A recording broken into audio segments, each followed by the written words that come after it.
is Delhi too on its deathbed? We are putting that question to our guests this evening, and more importantly, ladies and gentlemen, we are putting that question out to you, our viewers. If you live in Delhi, call us. The number is on your screens, 0120-6634616. Even if you don't live in Delhi, call us. This is India's capital, and every Indian, all Indians have a stake in this city and its future. What I'm going to have is a chat with my guest this evening, and I'll be taking your phone calls as well. Should I repeat the number? 0120-6634-616. Our call lines are open. But dear viewers, I want some patience from you because I first want to hear from my guests. Dr. S.Y. Quraishi is a former Chief Election Commissioner joining us on the broadcast.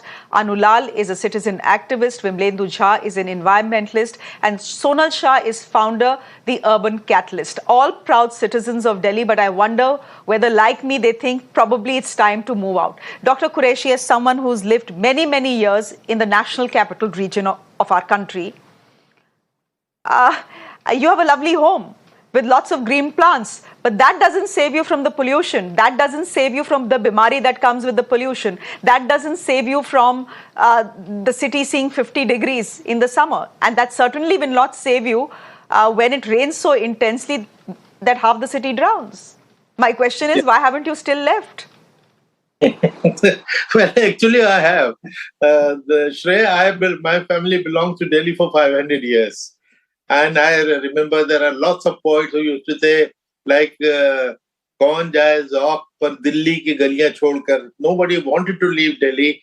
In fact, the Delhi attracted. In fact, for a history of 5,000 years, we had foreign invasions. Everybody who came from anywhere loved Delhi so much they settled down here and refused to go back. They owned up Delhi. So that was the time. But you used a very frightening term, Dexit. So I live in Gurgaon now. So you may you may say that I've left Delhi, but I surely miss Delhi. But at the same time, I've seen the change which has happened over the years.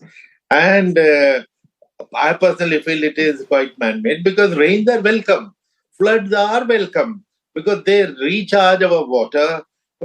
Floods make our farms fertile, and they were considered, as the Chaudhry Devilal used to say, that they should be rahmat and not zahmat. Zahmat is a calamity. So they should be turned into a rahmat because it's a blessing.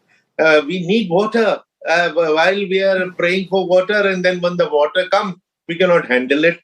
So surely there is some failure. Our effort should be to retain every drop for the dry days. But now we spend crores of rupees and desperately want to throw the water out, which we are not able to do because we have destroyed the outlets. And I'm talking to you more as a layman, but as a Secretary Irrigation and Drainage in Haryana, I was Deputy Commissioner of Gurgaon and SDM of Sonipat in the catchment area. Flood used to be our issue every year, and we used to prepare ourselves. Last week, I read a statement in the newspaper which pleasantly surprised me. When minister and officer said, "We are fully prepared." I was happy, but at the same time, I was amused. With what confidence can they say that? With what presumption? And within a week, we saw that that confidence was misplaced, and we have seen what has happened. Okay. But it's not just the flooding, right? I have callers joining me. But before I go to my callers, and we'll take 3 or 4 of them together. So dear callers, do have some patience. But Dr. Quraishi, it's not just the floods, right? It's not just the fact that, in 3 hours of rain, 3 UPSC students simply drown in the basement library where they were studying. It's not just that. Yes. It's also the fact that, look at the summer. You have heat waves that are so intense, that are touching 50 degrees. Again, people are dying, right? Look at the winters. The city turns into a gas chamber. I know many people who have taken the decision, especially people with little children, to simply leave the city. One point of view can say, "Jaye to kahan jaye? This is where our employment is. This is where we earn our bread from." But there are people who are making that choice. Is that a choice that reflects the decline that Delhi is seeing or has already seen? Yes, of course. We are very sad and worried about the decline of Delhi. It has been declared as the most polluted city in the world many times. I feel pained.